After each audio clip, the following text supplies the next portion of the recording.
Hello विद्यार्थियों, श्रीमती वीणा, सह आचार्य रसायन विज्ञान, राजकीय महाविद्यालय नौहर, जिला हनुमानगढ़।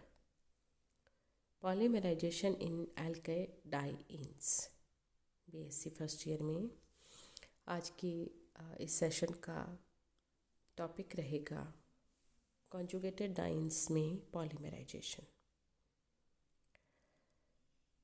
तो सामान्य एल्कीन्स की तरह ही कॉन्जुगेटेड डाइंस में भी पॉलीमराइजेशन पाया जाता है,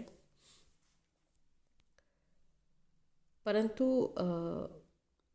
एल्कीन्स से बनने वाले पॉलीमर की अपेक्षा कॉन्जुगेटेड डाइंस के पॉलीमर्स अधिक कॉम्प्लेक्स होते हैं, जटिल होते हैं। कॉन्जुगेटेड डाइंस में पॉलीमराइजेशन में डाइन का मोनोमर यानी मोनोमर यूनिट दूसरे मोनोमर यूनिट के साथ 1,2 एडिशन अथवा 1,4 एडिशन के साथ ऐड होता है। और मुख्य रूप से कॉन्जुगेटेड डाइंस में 1,4 एडिशन के द्वारा पॉलीमराइजेशन होता है और इसमें सिस तथा ट्रांस दोनों ही आइसोमर्स की बनने की संभावना बनी रहती है। और अगर इनकी क्रियाविधि को अगर हम देखते हैं कॉन्जुगेटेड डाइंस के पॉलीमराइजेशन में, तो इनका पॉलीमराइजेशन भी परऑक्साइड की उपस्थिति में होता है अथवा एसिड कैटेलाइज्ड यानी अम्ल की उपस्थिति में पॉलीमराइजेशन की अभिक्रिया संपन्न होती है। तो एक 1,3-ब्यूटाडाइन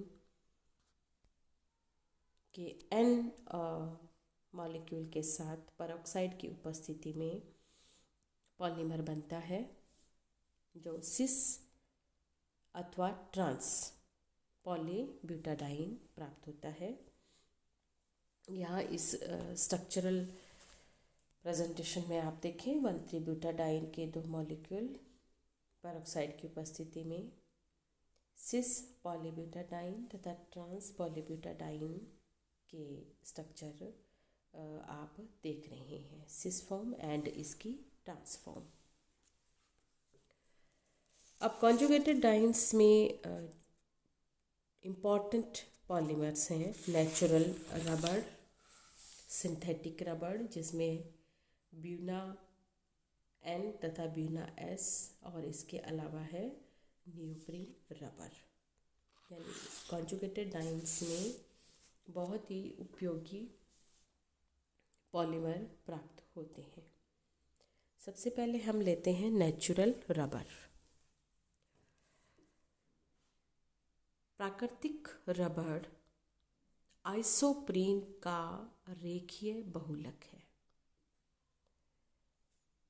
जिसमें आइसोप्रीन मॉलिक्यूल की संरचनात्मक इकाई 1,4 योग के द्वारा संयुक्त होती है तथा इसमें द्विबंध समपक्षीय विन्यासित होते हैं, यानी सिस बॉन्ड इनमें सिस ओरिएंटेशन इनके अंदर पाया जाता है पॉलीमर के अंदर जो नेचुरल रबर है। तो ये आप देखें आइसोप्रीन होता है 2-मिथाइल 1,3-ब्यूटाडाइन। परऑक्साइड की उपस्थिति में नेचुरल रबर प्राप्त होता है जो कि सिस ओरिएंटेड होता है। ये स्ट्रक्चर आप देख रहे हैं सिस की। इसके अलावा गट्टा पर्चा भी एक नेचुरल रबर है जो आइसोप्रीन से ही प्राप्त होता है, यानी आइसोप्रीन की पॉलीमराइजेशन से ही गट्टा पर्चा प्राप्त होता है। लेकिन उस नेचुरल रबर और गट्टा पर्चा में डिफरेंस ये है कि इसके अंदर डबल बॉन्ड का ट्रांस ओरिएंटेशन होता है, नेचुरल रबर में ये स्ट्रक्चर आप देख रहे हैं जहाँ पर सिस ओरिएंटेशन होता है, जबकि गट्टा परचा के अंदर ये ट्रांस ओरिएंटेशन होता है द्विबंधों का। और गट्टा परचा नेचुरल रबर की अपेक्षा अधिक कठोर और कड़क भी होता है, यानी अधिक अगर इन दोनों के तुलना करते हैं हम, इनकी प्रकृति की अगर हम तुलना करते हैं, तो नेचुरल रबर जहाँ पर सॉफ्ट होता है, वहीं गट्टा परचा अपेक्षाकृत अधिक कठोर होता है। सेकंड कैटेगरी है सिंथेटिक रबर। सिंथेटिक रबर जैसे कि नाम से ही स्पष्ट है, संश्लेषित रबर जिनका संश्लेषण किया जाता है।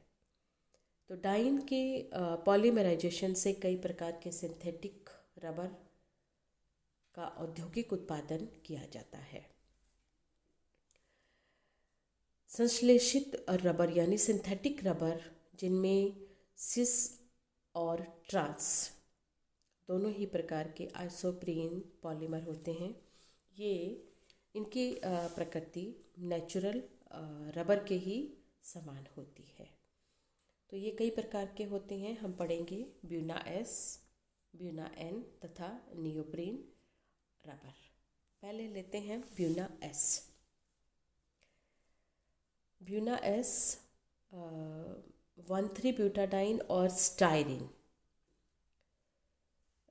का बहुलक है, जिसमें सोडियम की उपस्थिति में इसका कोपोलिमराइजेशन किया जाता है और ब्यूना एस प्राप्त होता है। और इस कोपोलिमराइजेशन में 80% योग 1,4 एडिशन होता है और 20% 1,2 एडिशन के परिणाम स्वरूप पॉलीमर प्राप्त होता है। और ये भी बहुत इम्पॉर्टेंट रबर है। ये इक्वेशन आप देख रहे हैं 1,3-ब्यूटाडाइन प्लस स्टाइरिन गर्म करने पर ब्यूना एस, जिसको SBR भी कहा जाता है, स्टाइरिन ब्यूटाडाइन रबर। इसका उपयोग टायर बनाने में और जूतों के सोल बनाने में किया जाता है, तो बहुत ही उपयोगी पॉलीमर है ये। सेकंड है ब्यूना एन। ब्यूना एन 1,3-ब्यूटाडाइन व एक्रिलोनाइट्राइल का कोपॉलीमर है, जिसमें 75% 1,3-ब्यूटाडाइन और 25% एक्रिलोनाइट्राइल। एक्रिलोनाइट्राइल है विनाइल साइनाइड का ये कोपॉलीमर है। ये रिएक्शन आप देख रहे हैं, एक्रिलोनाइट्राइल परऑक्साइड और हीट की उपस्थिति में हमें ब्यूना एन NBR जिसे कहा जाता है पॉलीमर प्राप्त होता है। ब्यूना एन भी उच्च कोटि का रबर है और इसकी एक ये भी विशेषता है कि कार्बनिक विलयकों से ये प्रभावित नहीं होता है। नेक्स्ट थर्ड कैटेगरी है सिंथेटिक रबर में, वो है नियोप्रीन रबर।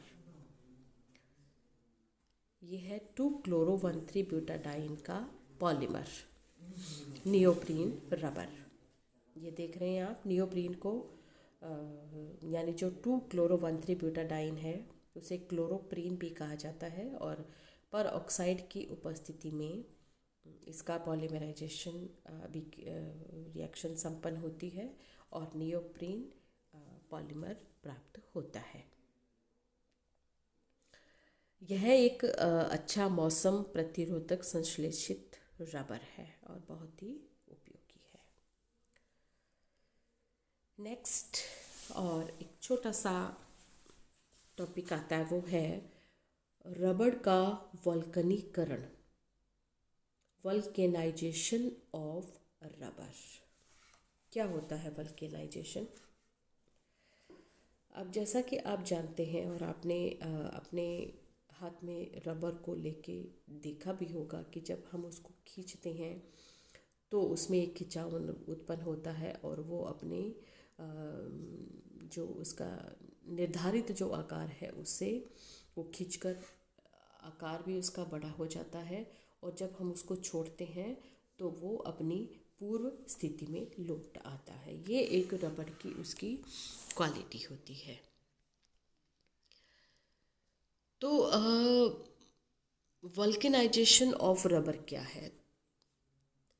प्राकृतिक और संश्लेषित रबड़ की प्रत्यास्थता ताप की एक निश्चित सीमा तक की संतोषजनक रहती है। प्रत्यास्थता यानी उसको खींचने का जो गुण है उसका,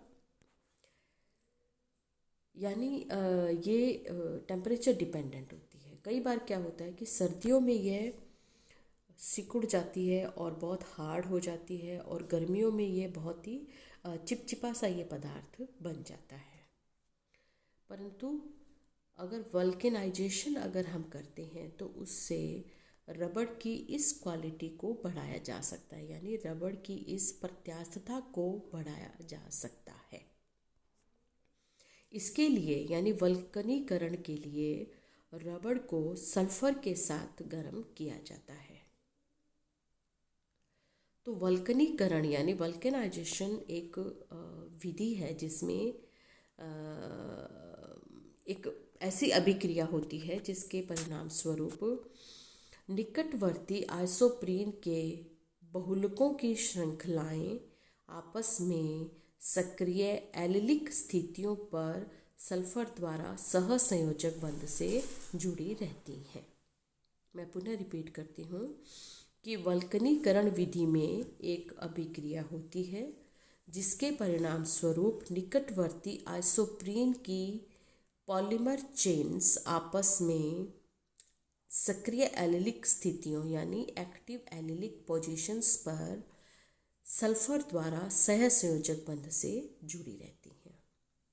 इस प्रकार से एक सल्फर ब्रिज बन जाता है जिसके कारण एक चेन का दूसरी चेन के सापेक्ष सीमित विचलन ही संभव हो पाता है। तो रबड़ का वल्कनीकरण रबड़ को एक यांत्रिक शक्ति प्रदान करता है और रबड़ को अत्यधिक कठोर तथा मजबूत बनाता है, जिसके कारण रबड़ में रगड़ के प्रति अधिक सहनशीलता विकसित हो पाती है। तो ये स्ट्रक्चर आप देख रहे हैं, दो आइसोप्रीन पॉलीमर चेन्स सल्फर के साथ उसको गर्म करते हैं तो एलिलिक स्थिति पर ये सल्फर ब्रिज इसमें बन जाता है और इस प्रकार से रबड़ को ये कठोर और मजबूत ये बना देता है। तो स्टूडेंट्स, आज की इस सेशन में हमने कॉन्जुगेटेड डाइन्स में पॉलीमराइजेशन के बारे में अध्ययन किया, सिंथेटिक नेचुरल और सिंथेटिक रबड़ के बारे में पढ़ा तथा रबड़ का वल्कनीकरण क्या होता है इसके बारे में अध्ययन किया। Thank you so much.